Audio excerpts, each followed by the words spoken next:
that was, if I'm going to say the uncomfortable, right? That was like, whoa, whoa, this is a lot.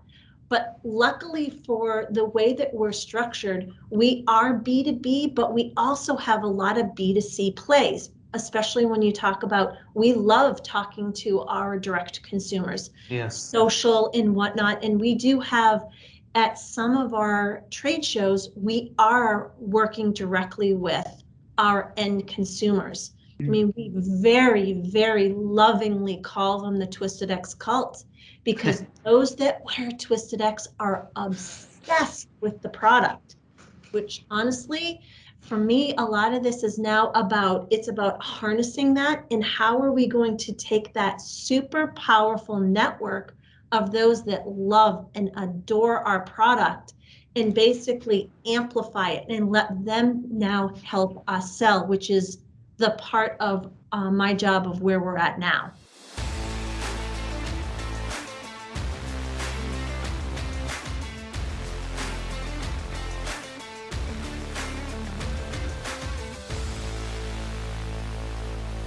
We are live. It's episode 23 of Over a Pint podcast that puts the focus on the fast-paced world of marketing told through the eyes of us industry veterans. No theory here, guys. This is real-world practical advice. Back with me, the president of Celtic Advertising, Mr. BrianM, president and partner and vice president of Celtic Advertising, Mr. Kurtl, and myself, director of new business development at Acedia, Pat McGovern. Okay, guys, on today's show, we have the CMO of Twisted X Global Brands, Tricia Mahoney. Twisted X is a super interesting company in the footwear space. We're going to spend some more time digging in on that because it's dope. And Tricia Mahoney is a power player in the marketing space with experience on both the agency and client side of the business, holding CMOs with a variety of companies. Guys, she is not only a badass marketer, Tricia is also a two-time published author. Congratulations on that. Very cool. Welcome to the podcast. Thanks for being on the show. We're stoked to have you here. How you doing? I'm so excited to be here. Thank you so much for having me. This is like the highlight of my day, my week, my year. So I'm excited. Awesome. Well, we're really excited to get into it, but we have a little routine here, Tricia. Okay, it's called Over a Pint for a reason. We're going to spend a couple minutes just, what are we drinking? Let's start. You start us off. You're the guest. What do you got today? I'm kind of a little boring because it's the middle of the day, so I've got iced tea, but I kind of have it in a pint. Kind of. There we go. We go. And if a little bit of bourbon gets into that during the show, you know what? No one's going to say anything, okay? Exactly. Right. Mr. Lingle, what do you got, sir? Well, Tricia, I don't find you boring at all, so don't feel bad about that. On the other hand, I will never be one to shy away from an opportunity to have a brew while we do this show. So, Pat, what I'm drinking here is it's an oatmeal milk stout by Company Brewing in River West. George's Serious Breakfast is what it's called. My first time. Cheers. Nice. Yum. Yeah. Cheers. And it is hot and muggy here in Milwaukee the way we like it in the summer. So I'm going with an ice cold, refreshing Miller Lite. Yep. Our good friends over at Miller Brewing. So cheers, everyone. Cheers. Tried and true Miller Lite. Cheers. I'm knocking back a wheat beer from Door County Brewing. Little Sister is the name of the beer. There we go. Right nice, there. Pat. Very nice. That's I new. love Little Sister. You have? Yes. Oh. Yes. Wow. Yeah. Good to know. When did you have that? We're not here to talk beer, but when did you have that? You know what? In a previous company, actually someone I work with, and I hope I'm getting the right company here. She's one of the sisters. Oh my gosh. Wow. I think there's 4 of them, and I hope I'm getting it right. But anyhow, if I am right, it's actually a really cool story. Wow. I love it. Storytelling. Nice. Well, guys, Tricia's here. I've got like 2 pages of questions for her. I mean, this is crazy. I mean, there's so many things I want to get into on this, but let's give everybody, let's take a step back here. I'll pump the brakes just a little bit. Tricia, I gave a real brief overview, but tell the audience that's listening, give us a little bit of background about you. Let's just start there. Your experience, your history, and then we'll ease into this. Yeah, that sounds good. I've been in marketing for my entire career. Agency side, client side, agency side. It's like flip-flopping back and forth. I've always done marketing and branding. I love agency for certain reasons. I love like the diversity of the client base, how fast-paced it is, like the co-workers, because they're usually super interesting and super fun and diverse, which I love. But then client side, right? I like client side because you can kind of go deep and really dig in. But for me, a beautiful blend is a place that almost blends both of those things together. And I've had a couple of opportunities in my career that has happened, Twisted X being one. But way back when, like when I had just graduated from college, I was working for a high-tech company, and it was a similar situation. So bottom line, I do marketing. I love to build things. I love to build brands, and I like to make stuff. Yeah. Well, that's cool. I mean, that's what the show is all about. So Yeah. we're excited about getting into this with you. Twisted X is in the footwear category. And like Tricia, you and I first met probably 8 weeks ago, right? And I hadn't heard of the brand, and Kurt had mentioned it to me, and it's like, hey, this is a footwear company out of Texas. So somebody says footwear company out of Texas. Yeah, all of a sudden I got what that footwear company is going to all be about. Right. Blown away. Whatever people think Twisted X is about, it's not about that. Yeah, it's true. You tell us the Twisted X and what's going on there. Give us a little bit about that. Twisted X is footwear, and Twisted X is one brand in the Twisted X global brands family. So within the family, we have Twisted X Work, Black Star. New to the family is Wrangler footwear and Cell Soul. Bottom line, we do footwear. And it goes across in a lot of different categories. We do casuals, outdoor, work, and consider work like light duty, heavy duty work. And then Western. And Western is our heritage. It's core to who we are. And it is also like that thread of everything that we do. So pretty much we do shoes. That is it in a nutshell. But you guys go way beyond that, right? Yeah, we do. Yeah, we really do. Like as a company, Twisted X, it's actually a really cool company from the standpoint of we do a ton of stuff. Not only do we make shoes, but our core values are core to our DNA. And it's not just like a mantra on the wall. It's not just stuff that I build. It is literally what we live and breathe inside of our walls. And it is rooted in number one, product. We do product really well. We stay very, very clear to what we do, footwear. We're not trying to do 100 things. We're trying to do one thing right, shoes. Second thing is it's about giving back. So the second is philanthropy. We believe very, very strongly in giving back to our community and those who serve us. Thirdly would be planet. We have a massive, and when I say massive, we have a huge sustainability offering, belief, and mentality, which I'm sure we're going to get into in a bit because it is it's huge what we're doing. And then fourth is partner.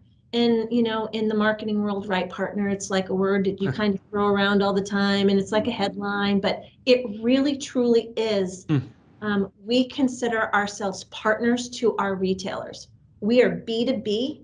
We are not direct to consumer, never want to be. And for us, that is our way of showing our retailers we are their partner and not their competition. So we do things really, really different than others do. Very, very, with a lot of pride, we do that. Hey, Tricia, when we first met you, I remember in our conversation, you're right. Companies talk a lot about philanthropy, and there's a lot of good that a lot of companies are doing. But the one thing that struck me from our conversation with you when we first met you, as Pat said 6 to 8 weeks ago, And then doing some research just on your company, you hit it on the head. You talk about service, and it's like, well, okay, well, who doesn't talk about service? But then I like how you get a little deeper. It's like, well, no, it's service to our people, our product, our partners, our planet. And I can just, you get a sense sometimes when you're investigating a brand or when you see a brand and you talk to people, sometimes you kind of sniff out like, I don't know, BS. I get the sense you really believe your company and the people that work there really believe this. And it's kind of like, this is as you said, the DNA, this is a part of our soul. And from there, it infects everything that we do on a day-to-day basis. Yeah, I have a cool story for you guys. So when I was interviewing for my position, I hadn't heard about Twisted X at the time either. And recruiter calls me, tells me about the position. Are you interested in talking? Yeah, of course, I'm totally interested in talking. So I have a call with the recruiter, and the recruiter is telling me about kind of those 4 pillars, the importance of which is a typical thing that companies have, right? Yeah, you've got their pillars. Yeah. Sounds good. So then I have my first interview with Prasad Reddy, who is our CEO. Yep. And I'm on the phone with him for about 45 minutes. And he's just talking to me about the company, and he is an extraordinarily humble, kind man. So I get off the phone with him. They invite me in for my interview. I get to the interview and I'm meeting with the executive leadership team, and they're talking about the philanthropy. They're talking about the sustainability efforts and products. And my first thing is, I was like, why aren't you talking about this? Like, this is like a marketer's dream. Why isn't anyone talking about it? And literally the answer is, we don't do it for the credit. We do it for the good. And that is literally how it is here. So for me in my job, I actually have to very delicately balance, how much do I pitch? How much do I push from a comms perspective? Because it is authentic, and we don't ever want it to be inauthentic. It's huge. And Tricia, I'm sorry. Go ahead. It creates a buzz within the employees, right? Because it truly is. It's honest. When I was doing a little research on the company, because I too wasn't familiar with the brand at first, but after I spent about an hour on the website, I'll tell you this, and I compliment you, that philanthropy and sustainability is truly woven throughout your whole company. Before I even learned about a shoe, before I even learned about a boot, there's videos from, like you said, the CEO just talking about approach to business and giving back. And so many times you see companies that flip that and they focus on product. Look at how great our product is. Look at these innovations. Look at these features and benefits.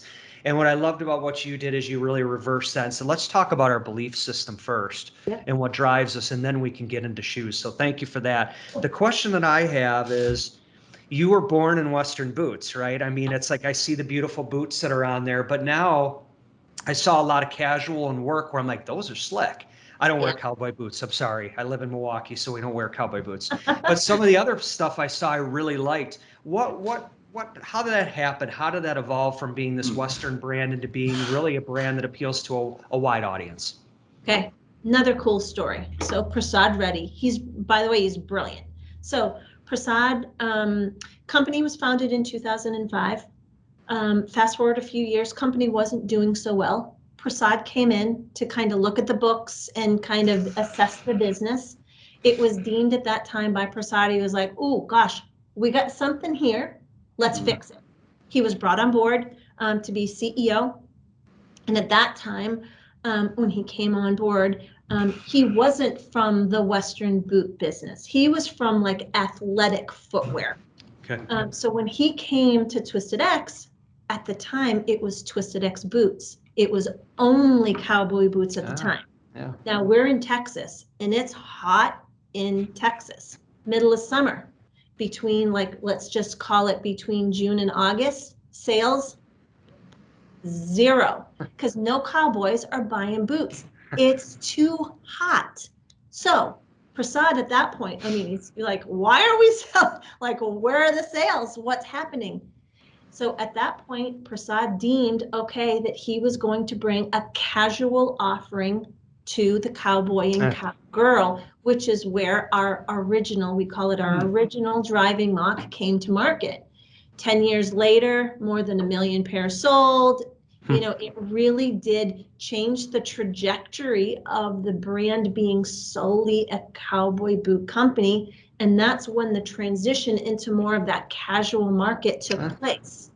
And then fast forward years later, right, with that success, casuals just naturally led into outdoor and naturally led into work, because we're talking comfortable shoes, period. And those that are on their feet all day doing various types of work and activity, they want comfort. It's like a no-brainer. Yeah.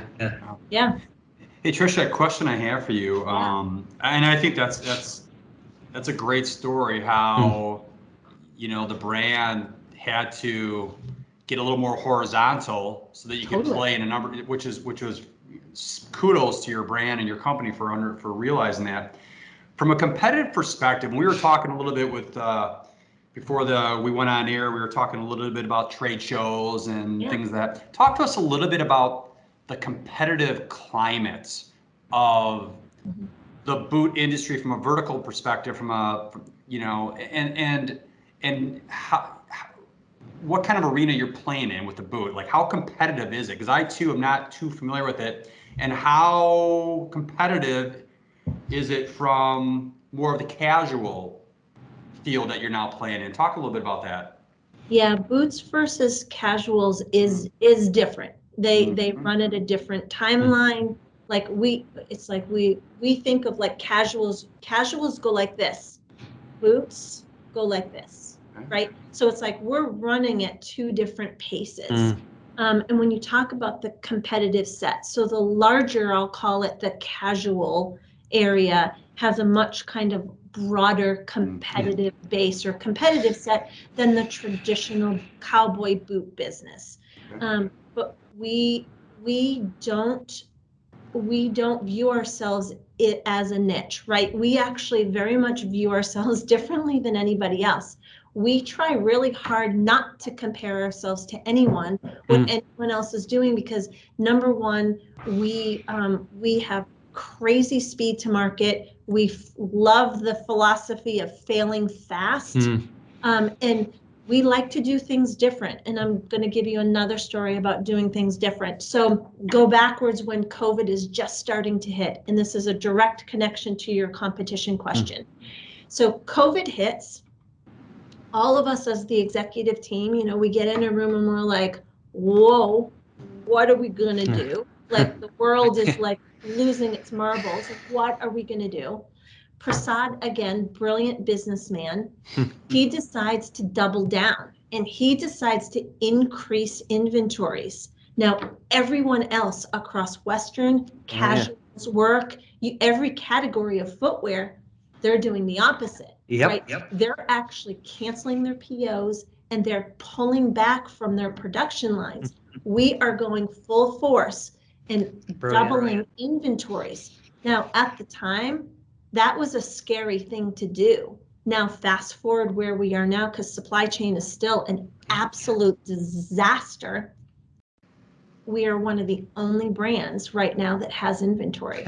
And we have so much inventory in the queue at factories, being in production, but also all the way across supply chain on its way to us. It's coming very slow because of supply chain problems, but we are one of the brands right now that is, I mean, honestly, we're making some waves against our competition because we're taking shelf space right now because we have product to put on the shelves. That's brilliant. What a time to do that. I mean, this is crazy. This is the time to gobble it up.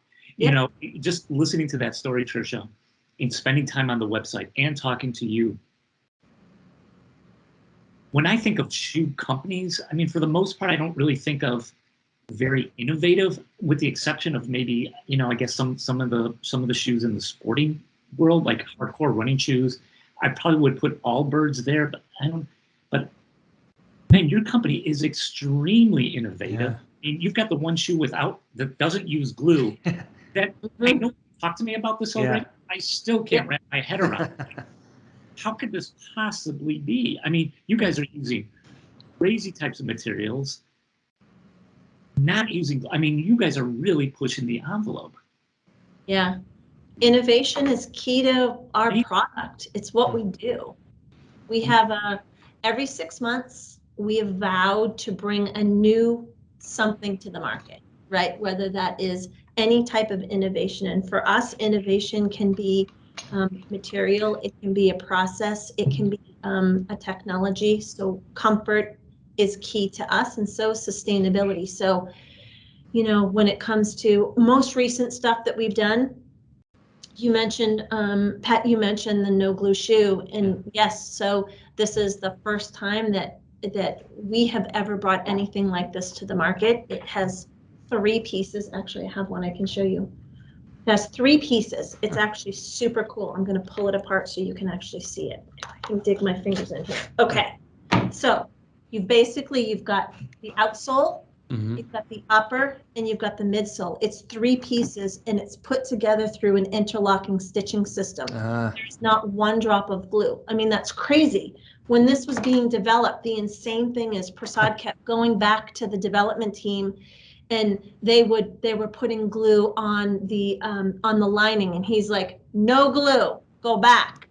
So they come back, they figure out the lining.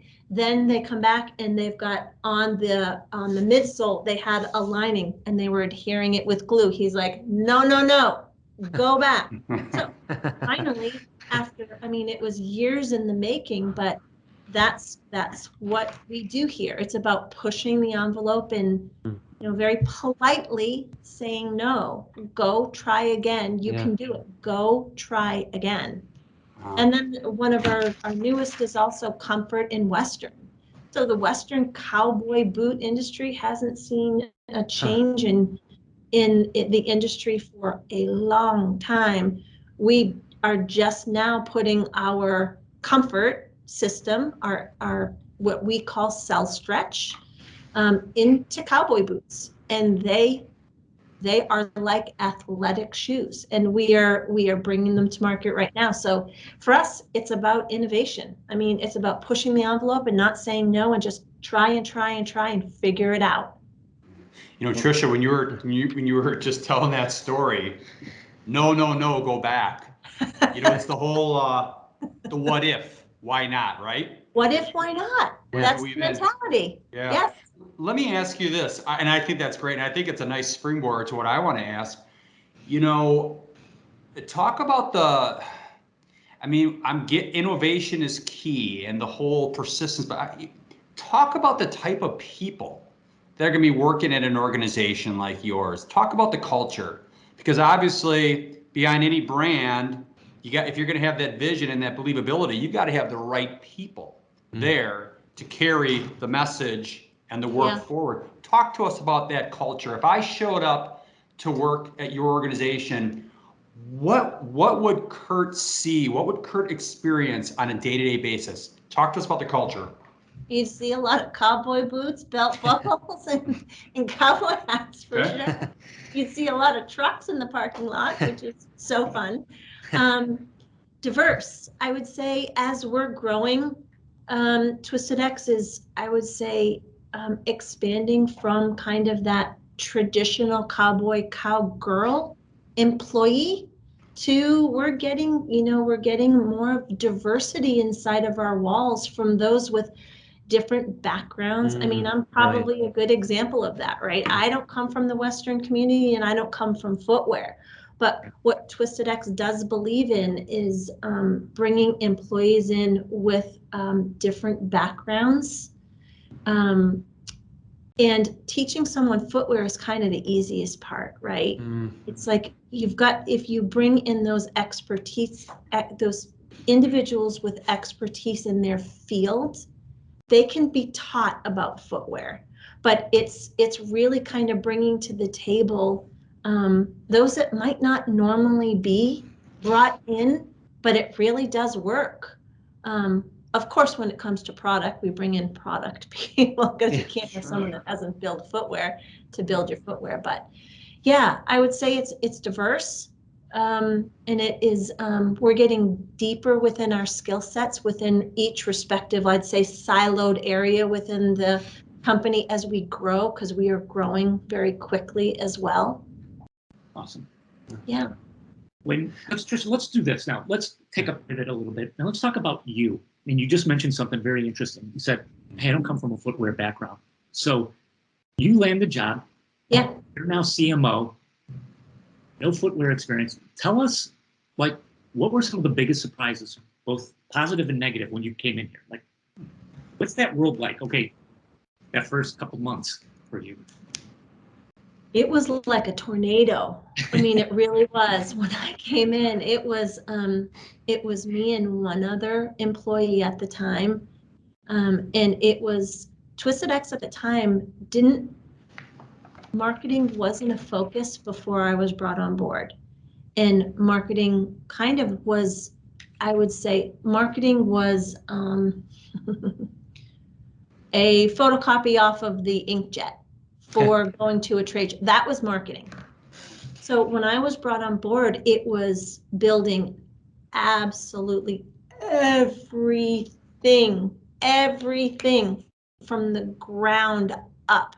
And I've now been here for over 2 years, and we're still building the foundational pieces. You know, I mean, absolutely everything. I cannot tell you there was nothing, which was thrilling, but also daunting.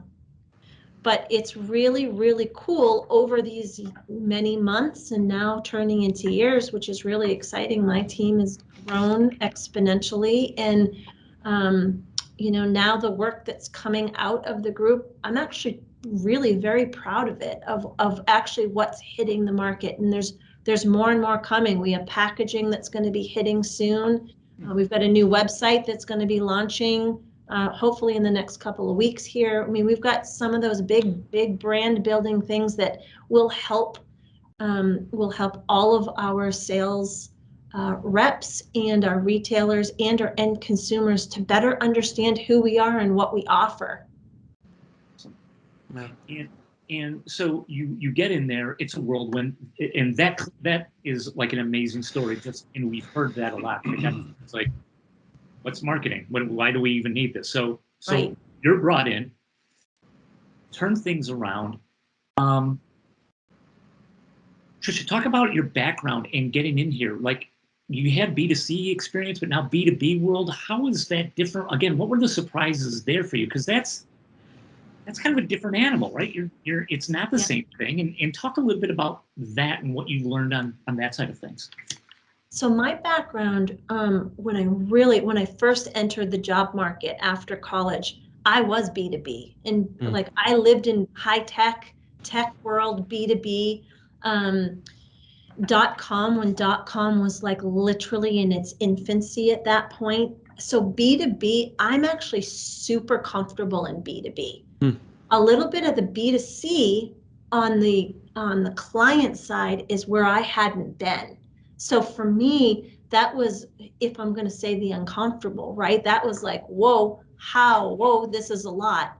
But luckily for the way that we're structured, we are B2B, but we also have a lot of B2C plays, especially when you talk about, we love talking to our direct consumers, social and whatnot. And we do have, at some of our trade shows, we are working directly with our end consumers. I mean, we very, very lovingly call them the Twisted X cult, because those that wear Twisted X are obsessed with the product, which honestly, for me, a lot of this is now about harnessing that, and how are we going to take that super powerful network of those that love and adore our product and basically amplify it and let them now help us sell, which is the part of my job of where we're at now.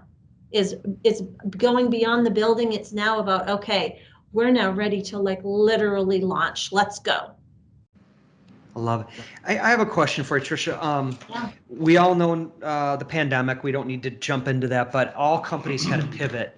last year when it was, hey, everyone was bunkered down, staying at home. What I'm curious about is how did that impact your relationship with your customer, your B2B customer, the retailer? Because you said that's very important. You're a partner with them, you're there for them, you stand with them. How did your relationship change from a marketing standpoint? Was there anything that you did differently? Did you introduce new technologies? I think people are curious just to see how companies adapted.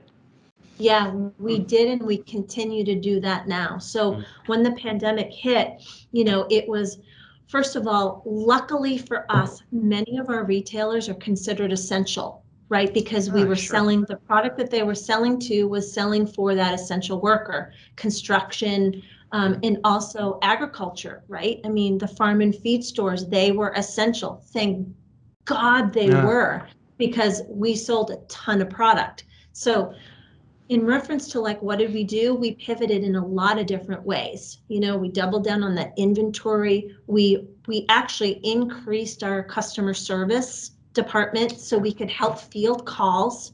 Because as the more retailers, they needed different type of help. And it was, from a marketing standpoint, it was creating and preparing lots of assets for them. So we considered ourselves almost an ad hoc agency for them. We created tons and tons of social assets, email assets, that they were allowed for co-branding, that they could actually put their brand on it. We gave them copy and content that they could then just lift and leverage immediately. We had libraries of lifestyle imagery that we opened up more than we ever had in the past. Like, it was just, we basically unlocked the door to our servers and just said, this is what we're using, have at it. How can we help you? And we had also some of our retailers that didn't have a .com presence. We basically really encouraged them and made dropship available to them. And if they didn't have either the site or the dropship, we helped them with the build of the site and setting them up with the dropship, because our goal was, how can we help them move product? Because if they don't move product, we don't move product. Yeah. Period. It was really simple. I think it's a great lesson for people that are listening is, what kind of assets can you develop for your retail partners to help them do their job and sell your product? A lot of times they just don't have those resources, so they need people like you to come in and say, here's some social posts, here's some social videos, here's some ads you can run, here's an email template, having that toolkit available to retailers. Yeah, and we have literally right now, we're getting ready to bring it to market next week at one of the trade shows. We're developing a password protected domain that would allow any of our retailers that they could have basically for those single buy for that end consumer, where that end consumer is in their retail location and they're looking for a style that may not be on their shelves, number one, or if they have that style on their shelves, it doesn't have the size. This site, which we're calling Rapid Response, it is a rapid response to get that product to that customer now. So we're constantly trying to innovate, to try to figure out, how are we going to get product on the people fast and help our retailers sell more and more. Tricia, I want to compliment you and your company as marketers on our end. It's clear your product is very innovative. You got a cool product, and as we always joke, it's like, if you don't bring good game to the table, whether it's a product or service, you're not going to be around very long. So it's very cool to dig deep and learn more about the innovation. But I will tell you, from a brand story perspective, that's something that we pay a lot of attention to, and I like your story. And obviously there has to be believability, and it has to be real. But the way you've been able to bring your story to life, you said it earlier, when you got there, there was a lot of low-hanging fruit that you had to go after. Yeah. Talk to us a little bit, if you could. Talk to us about what the process was like to build that story. I mean, obviously you built a real story. You weren't making it up. It's real. But talk to us, like, What was that like internally when you worked through with your team and just, just getting everyone on board and getting them to understand, like, this is our story. Let's craft it. Let's bring it to life. Talk to us about that. What was it like for you? Yeah, luckily working for Person is easy for me. One of the best and the worst, the best thing is they didn't have marketing before. No one really understood it. So when I came on board, it wasn't like I was coming up against a wall. It was just all I did was create stuff, and everybody would say, "Oh, that's great," and I would create more. And to me, it was just logical. It was like, okay, we need a brand book because nobody knows what we do. Okay, let's make a brand book. Okay. And it was super tactical, but strategic all at the same time, because we couldn't live up in strategy. We didn't have time.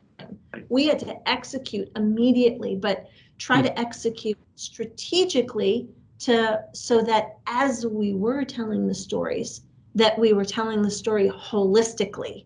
And it wasn't just about this shoe, right? Yeah. It is literally about what are we trying to do as a company, as a whole? What's important to us? Everything is always rooted in product, period. But what does that mean? So I'm not sure if I answered your question very well, but it was more of we were creating everything on the fly all the time. And we still do. I swear, every day I walk into the department and my motto is, okay, what's on fire? Is there anything on fire? Yeah. Like, okay, let's figure out whatever's on fire. Let's take care of that right now. But okay, and my only other question is, what obstacle do you have? Is there something that's holding my team? What's holding you up? How do we move that out of the way so you can go do your job? I think you answered my question, and it's interesting, Tricia, when you're explaining. I had asked earlier about culture, and there's a, to me, and correct me if I'm wrong, but there's an entrepreneurial streak that's a part of your culture that I'm hearing, just how you move. And no, I hear you loud and clear. You strategize with execution in mind, which is something an old boss of mine used to just preach. It's like, it's great to live up here, but at the end of the day, we have to do all this up here with the execution in mind. So I think you answered it perfectly. Yeah, we got to get work done. Let's get the work done. That's right. But let's make it look fabulous and sound exactly like the brand sounds. Yeah. I hear what you're saying with your marketing. There's nothing there. I mean, you're literally building. You're building everything from the ground up. Yeah. What was the triggering point? What was it? Maybe in the marketplace, maybe in the CEO's mind. What was the need to bring you in? Because there's a lot of companies out there who still they talk about marketing, but they don't execute any marketing at all. Right? It's a sales-driven type of organization, or it's engineering type of organization, right? What was it that was different about bringing you in? Where did people see the need that's like, you know what, we need to start investing in this? Product was selling. The product sells, period. The product is always sold. So it wasn't a product problem. It was a storytelling problem. It was a who are we problem. It was a we look like we're from the 1970s problem. It was a we are a cowboy company, but we weren't a cowboy company anymore. And it was, I go back to Prasad again, and he really truly is a visionary, and he wanted the vision to be, I guess, visually depicted. And he wanted it to be told. And it is a very complicated, we have a lot to say. There's a lot going on, which was also a challenge, is how do you say all of those things quickly, concisely, and give the brand kind of the roots of its heritage as well as the trajectory of its future. How do you do all of that? Yeah. Right? It's like it takes a lot. I mean, you all know, right? We're all marketers. It takes a lot to write a concise sentence. It's easier to write a one page, but it's getting down to that concise, right? What are those? What what are the words that define who we are, and how do we say it clearly over and over and over? Tricia, what's the one thing that you've got your eye on, or one thing that maybe keeps you up, or one thing that you worry about, or one thing that you really want to focus on for the remainder of this year into 2022? I would say not that it keeps me up or it worries me. I would say what I'm focused on right now is the deeper analysis and therefore the storytelling of sustainability and what does that mean for our company. We just recently announced that we're carbon neutral for our business operations, which is a huge deal. Brought on board about 6 months ago onto my team a sustainability strategist. Okay. And she's a full-time employee and she is dedicated to sustainability. And for a company of our size, that's like unheard of. So for me, it's less about kind of what I'm worried about. And for me, I'm like, okay, how can we dig in and tell more of what we're doing and identify the quantification of what are we doing with our For me, it's down to kind of, it's like that deeper analytics and tracking and trying to figure that out. Okay. Because there's a responsibility at the company here to do the right thing. And for me, that is something really exciting because I haven't done this before. I haven't done sustainability before. And it feels good from a human perspective. Absolutely, yeah. But it also is really darn cool from a marketing perspective, to be able to create content of this kind. It's really fun. I really like it. Tricia, we're going to wrap up. I got a couple of tactical things for you because I'm just fascinated with this. So if I'm looking at my B2C and I'm putting that lens on, and if somebody goes, hey, I've got a product, I have a couple of scans and it's like, okay, demographics, who are you going after? And then my kind of channel started coming a little bit clearer to me. For you in building awareness for your brands, what do you look to? What's your go-to? It's like, hey, listen, this is what we have to do. I mean, I'm guessing there's going to be trade publication advertising, maybe trade shows. But beyond that, what do you guys do?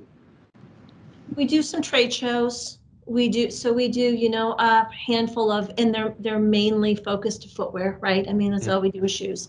So we do trade shows. We do some trade and kind of, we do some Western, I guess, traditional print. The Western category is more traditional, kind of back. They're more print than any other category, which is interesting because I'm going back to like my print days of a long time. A lot of it for us it's about amplification right now. It's harnessing, our network of shoe lovers that love us. We're in the midst of building some deeper and stronger, like what we've deemed as feet on the street. Yeah. It's basically kind of amplification of those that wear our shoe to get them to, give us that third-party validation. It's, and amplify. Right now, it's about amplifying. We are not a direct-to-consumer brand. So for me, I do have digital properties. I absolutely do. For me, metrics are not about conversion. For me, it's about views, page on site, time on site, and it's about having those vehicles tell the story of the brand. Luckily for me, I mean, it's a little bit fluffier metrics, right? They're easier because it's not conversion based. But in a way, it's harder because I don't have metrics actually to truly measure against because everything is such a light KPI. It's wonderful but hard at the same time to prove all of that success. When you talk about amplification and connecting with the Twisted X Nation, if you will, are you talking about direct reach outs to influencers? Or, yeah. Okay. Yeah, I didn't know what that kind of looked like. Yeah, so we have some sponsorships with some athletes. They're more like rodeo athletes, but also we do have an influencer network across each of our categories of different types of influencers, and that goes across brands. So we've got influencers for Twisted X. I have influencers for Black Star Boots, which is a higher end female Western cowboy boot brand. And now Wrangler. I mean, Wrangler footwear, that's a licensing brand for us, and we are working hand in hand with Wrangler. But yeah, so for me, yes, it is about, it's about touching that end consumer, but also any influencers, athletes, etc. Yeah. You do a ton of stuff, Tricia. It's super fun. Yeah, I know you just. I mean, you just radiate the vibe of like you're a marketer. You just dig this, right, guys? I mean, you could feel I love it. Yeah, I no love doubt. I love it. What are your routines? Like, how do you stay kind of focused? How do you stay motivated? Because we didn't even get into your writing, which writing a couple books, that's not just something that's like, hey, I got a half hour here. I think like, how do you stay focused online? What are some of your routines? What are some of your hacks that allow you to do as much as you do? I have 2 speeds, on and off. And for me, like when I'm on, I have a lot of energy. I'm like an Energizer bunny. I can go. I'm not good when I don't have a lot happening. I need to be on the verge of like almost like a little bit of hyperventilating. That's when I am my most efficient and my most productive. I would say what motivates me is being proud of the work, knowing that what I'm making is making a difference, to see the difference between where we've come and where we are. I also am a firm believer in you're always building for tomorrow. So what we've done today is wonderful, but we're going to make something even better tomorrow. So let's figure out how to do that. I try very, very hard. A personal philosophy for me is just to be a good human and be the best human I can be. And for me, that's just being, this sounds cheesy, but this is honest. It's being authentically me. And being me is just having kind of sometimes no filter and knowing when it's time to turn off. Because I have to turn off or I'll crash on the floor. Yeah. Your company is kicking ass. You've made some. I mean, you and the company. When I'm saying you, I'm looking at the team. Team 2, where you made some really smart moves in COVID. You came out of that. You're constantly innovating. You're developing the brand. You've developed this network of influencers. It sounds like your B2B channels are really strong. Your connections with the end customer is growing and strong and growing. Tricia, let's fast forward like 5 years. That picture for us. What does that look like for you and for the brand? What does that look like? This is my least favorite question. I have no idea. Like most people. When we're all just being honest and someone says, what in 5 years? It's like, I have no clue. I was hoping that question would slide by and we wouldn't get to that one because you answered I have no idea. You did. I'm just trying to get to tomorrow. I'm like, what are we doing tomorrow? It's authentic. That is authentic. Yeah. Tricia Mahoney, thank you so much for being on the podcast. You've got the last word. Where do people find out more? Where do we get your shoes? More about the brands? Yep, you've got it. The mic is yours. Oh my gosh, twistedx.com. Go visit, check it out, and then you can check out all of our retailers on our authorized retailer page. Awesome. Tricia, thank you for being on the podcast. You guys. Thank you, Tricia. Cheers. This was fun. So much. Bye-bye. You're fantastic. Cheers to you, Tricia. Cheers.